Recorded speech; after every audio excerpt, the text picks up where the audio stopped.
in a time, especially in our country, where we have had a lot of division. And, that's been something that's really been coming up a lot, and that I've seen about how important it is for us to move beyond what divides us and to find that which we have in common, and to find ways to connect us. Don't you think that now we need to be connected more than ever? Absolutely, absolutely. So that's a lot of what today is about, is ways to move into greater connectedness. Dr. Jane Goodall said, "There is still so much in the world worth fighting for, so much that is beautiful, so many wonderful people working to reverse the harm, all conspiring to give us hope that it is not too late to turn things around." Isn't that great? It's not too late. That's, we always want to be on the side of hope. Thomas Merton said, "Show me your hands. Do they have scars from giving? Show me your feet. Are they wounded in service? Show me your heart. Have you left a place for divine love?" And really, I would say, what we want to really move into is not that we've just left a place for divine love, but we want to fill our hearts with that divine love and navigate this world, navigate our everyday from this place of divine love. So today, we are talking about the power of audacious love. And on Wednesdays, we have our staff meeting, and Cheryl always reads the daily word for us. And one of the words in the daily word this week was audacious. And I just loved that word. I was like, in fact, I had a different title until I heard the word audacious. So I went and I looked it up. Audacious means extremely bold or daring, recklessly brave, fearless, extremely original, without restriction to prior ideas, highly inventive, lively, unrestrained, uninhibited. Sounds like unity, doesn't it? It is you, yeah. Oops. Okay, so I went to the synonyms for audacious, and I created a little paragraph around it. The blue is the synonyms. So audacious love is a courageous love that some will see as foolhardy, but you know that the love that you are presencing is what will absolutely change the world, and you are resolute in that knowing. You are more willing to be risky, to put yourself out there like you never have before. You are brave and dauntless, and you find that you are enterprising and adventurous and bold. You find that you are becoming fearless and venturesome. So in other words, today is really about getting outside of ourselves, getting outside of our normal daily routines, taking the blinders off, and really looking around and being open to where I can be that presence of what we're calling today audacious love. And this love is a love that is out there. It's a love that is out there. Now, I don't mean that just in kind of the woo-woo way, because people sometimes think that the love that we believe in is woo-woo, because we believe that love actually is the power that will change the world. But I mean that as well in just a love that is unexpected, it's surprising. It's almost a love that some would call unacceptable, because it's so outside the box. It's so outside the norm. It's the kind of love that is a love without boundaries. A love without boundaries. Now, for those of you who have been here for a while, you know that I am one that always talks about boundaries. Yes, I bring that up quite often. Have I changed my mind on that? The answer to that is no. So let me explain this for a minute, because this piece is important for some people to hear today. So I stand solidly with setting healthy boundaries. If you are in any kind of relationship, and it doesn't mean a romantic relationship, it could be a friendship, a work relationship, family relationship, or whatever, that is controlling or abusive in any way, mentally, physically, spiritually, emotionally, sexually, then setting healthy boundaries and even the thought of leaving that relationship is pretty important. And if you are thinking about leaving a relationship like that, you can call places like the Victim Center or Safe to Sleep or the Harmony House. There's a lot of places locally that will help you in making that transition. Because here's the thing. The reality is that you, when you are in an unhealthy relationship like any of the ones that I mentioned, then you are keeping yourself from living a better life. You are keeping yourself from living a good life. You're even keeping yourself from living a great life.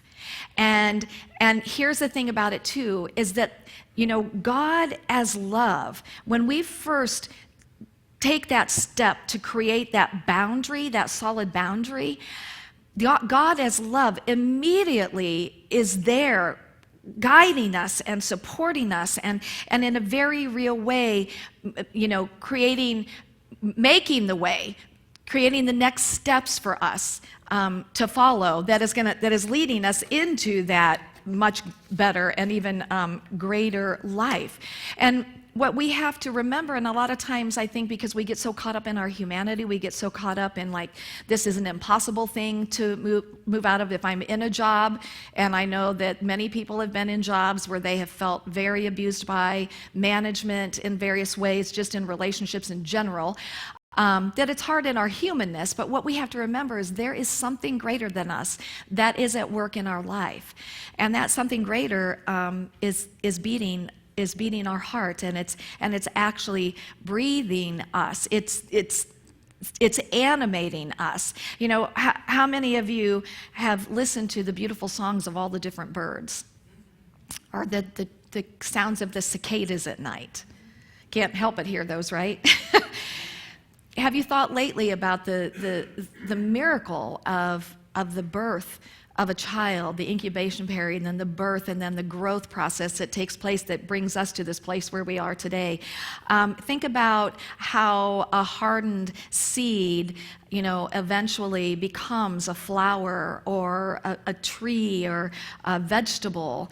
Think about how your brain, at this moment, how you can even think about your brain, and how your brain transmits messages so quickly that you can scratch your head, or that you can blink your eyes, or that you can turn your head this way. What is it that is doing that? What is it that is doing that? We can't explain it, but what we call it is love. 1 John 4:8 tells us that God is love. And we also call it spirit, because Scripture tells us that God is spirit, and those who worship God must worship God in spirit and in truth. It's a force in and of itself that its greatest desire is to express through us, to express as love, as all of the qualities that we would give to love. Love equals, what does love equal? Give me some words. Say them loud. Trust. Compassion. Patience.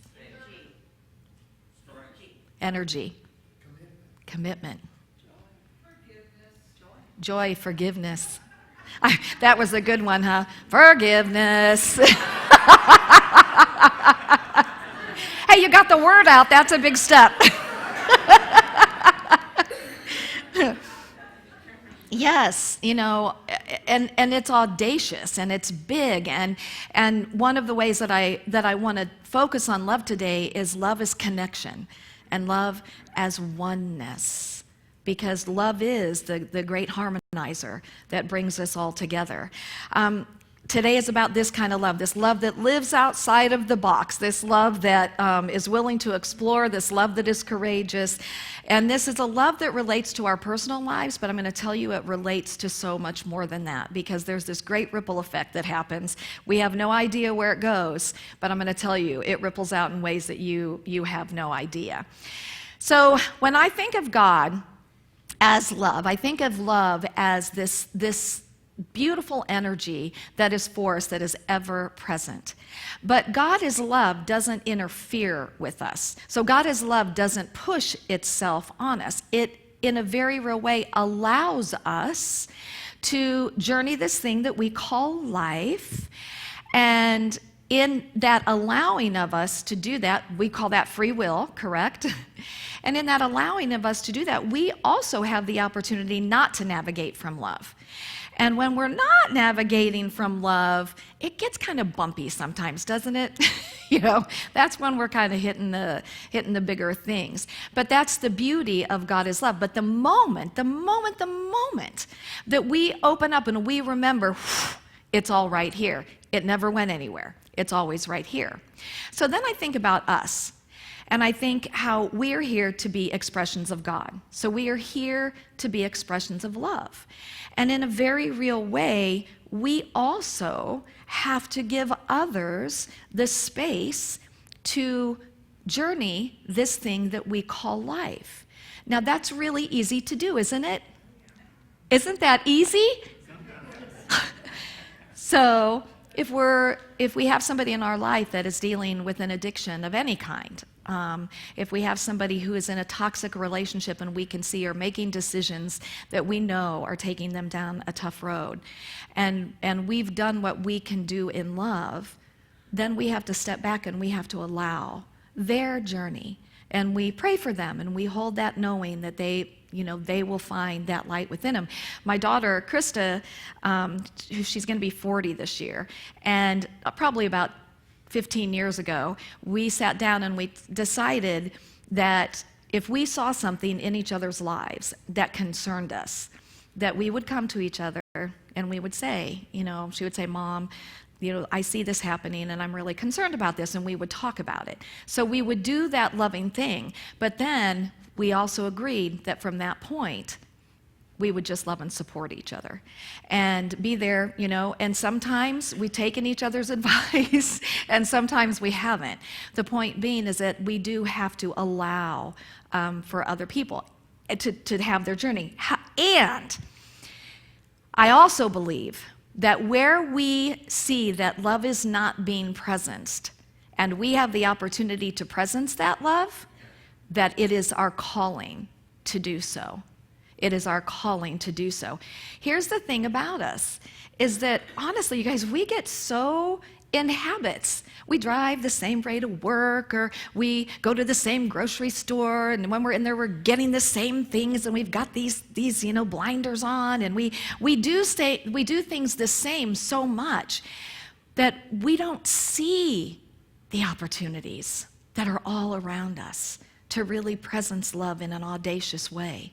And so today is really about, taking these blinders off, about being willing, again, to be out there, being willing to look around and really connect with people, really be able to see the people around us and see if there is that opportunity. And here's the thing I'm going to tell you, it's not a matter of if we will see it.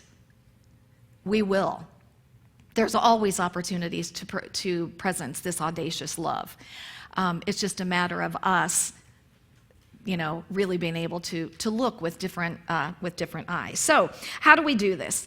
I'm first going to start with the story of the widow's oil in 2 Kings verses 4-7. Now, in Unity, we recognize that Scripture can be interpreted in a lot of ways. So this was actually an interpretation that I read from somebody, and I really liked this. So the widow's oil is that there was a woman whose husband passed away, and this husband had creditors. Had owed money, and the guy he owed money to came to the widow and said, "You need to pay your debt, or I am going to take your 2 sons as slaves." So she goes to Elisha and she says, "My husband has been a faithful servant. What do I do?" And so he asks her, "How many jars do you have in your home?" And she said, "I only have 1 jar." And he said, "Well, what I want you to do is I want you to go to all your neighbors, get as many jars as you can, bring them to your house, and start pouring the oil in until the jars are full." So she sent her sons out to go get these jars, came back, and the story is that there was more than enough oil to pay the creditors, and that they had enough that they could live a decent life on.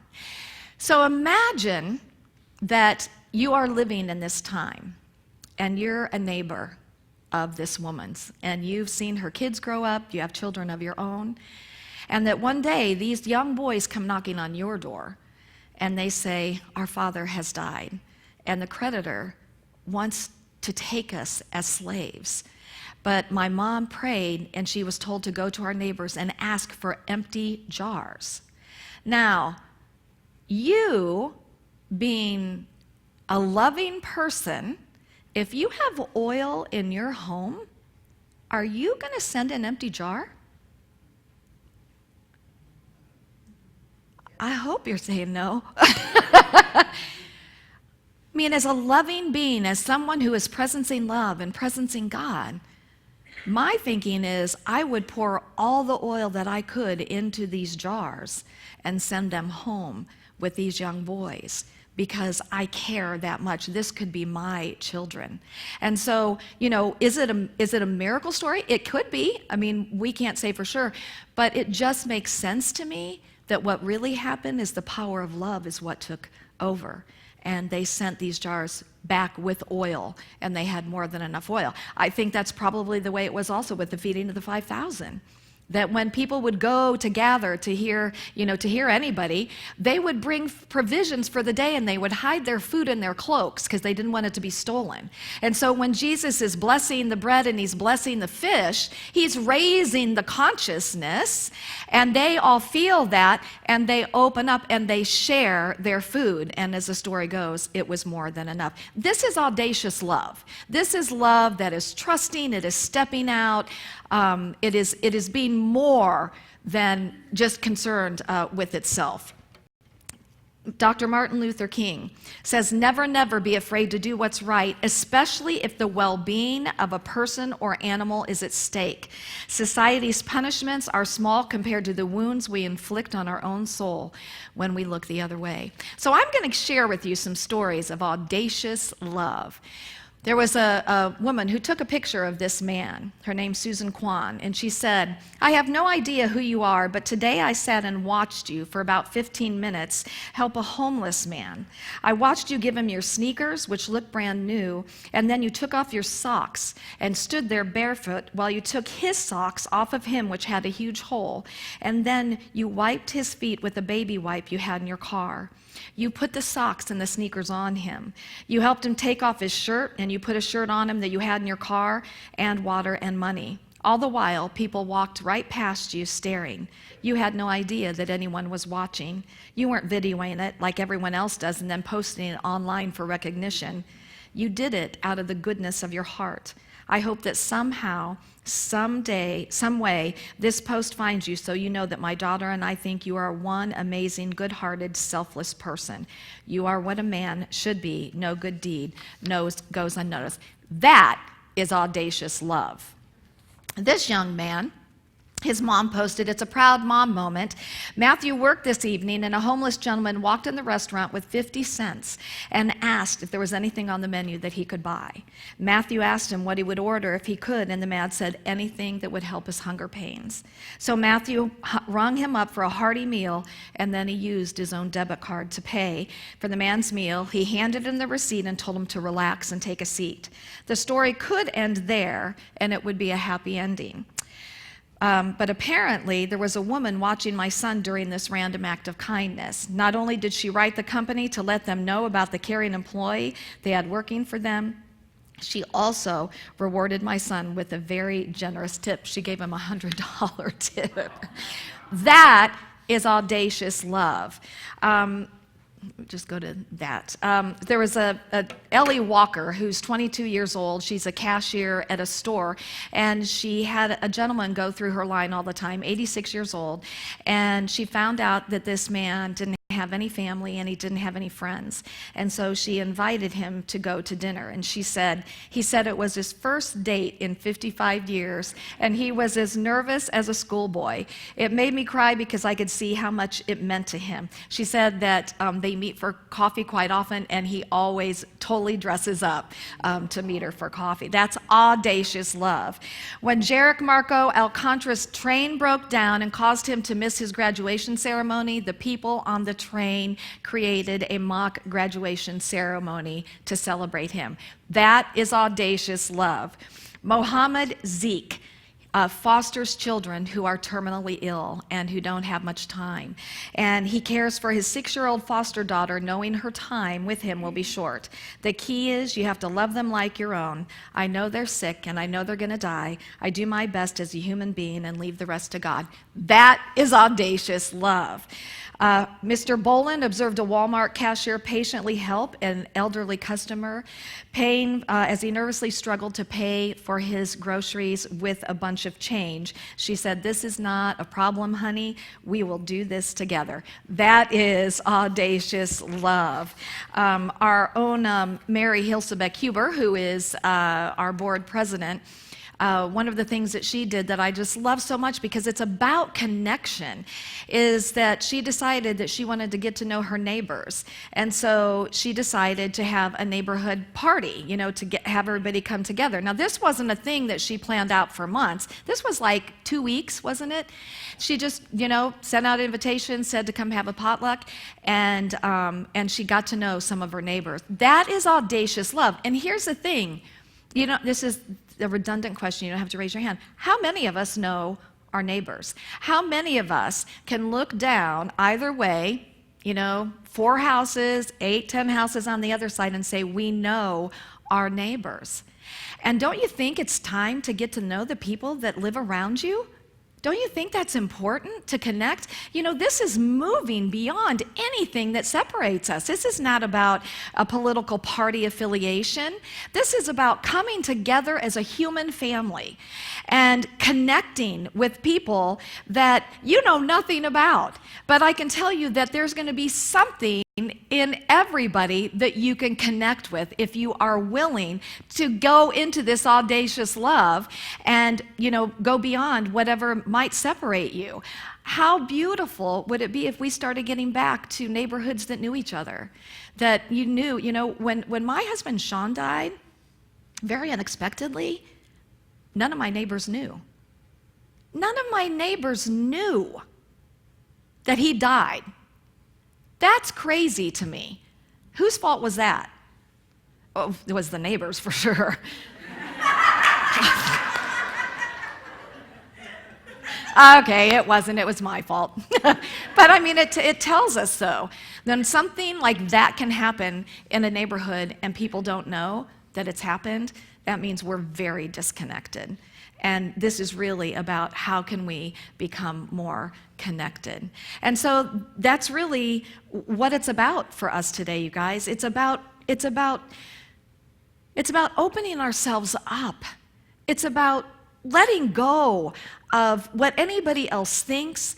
It's about moving out beyond these self-inflicted boundaries that we have created for ourselves.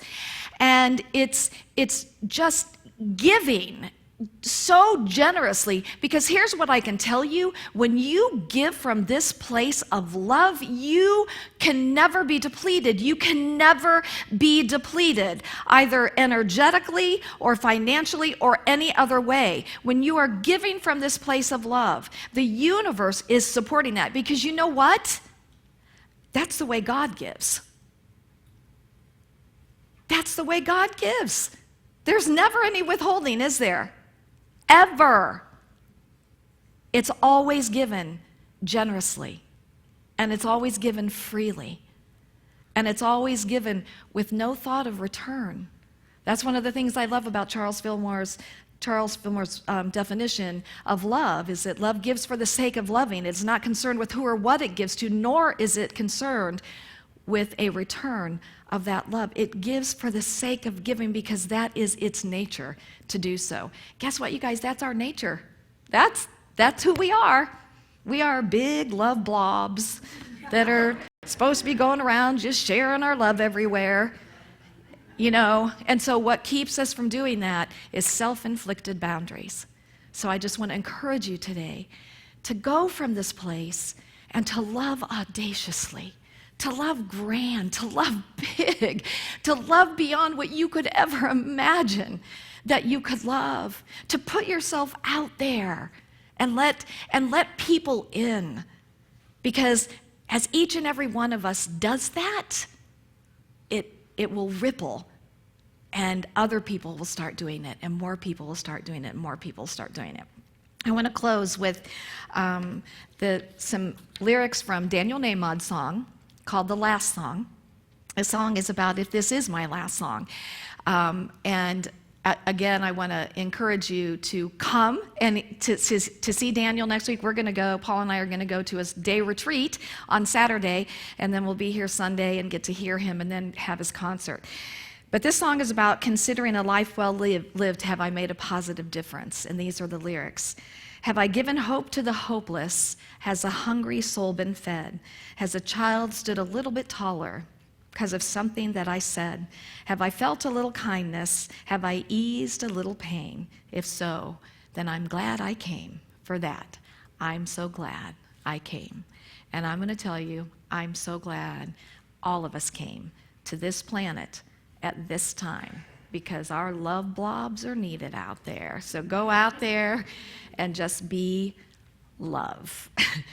Namaste. Namaste.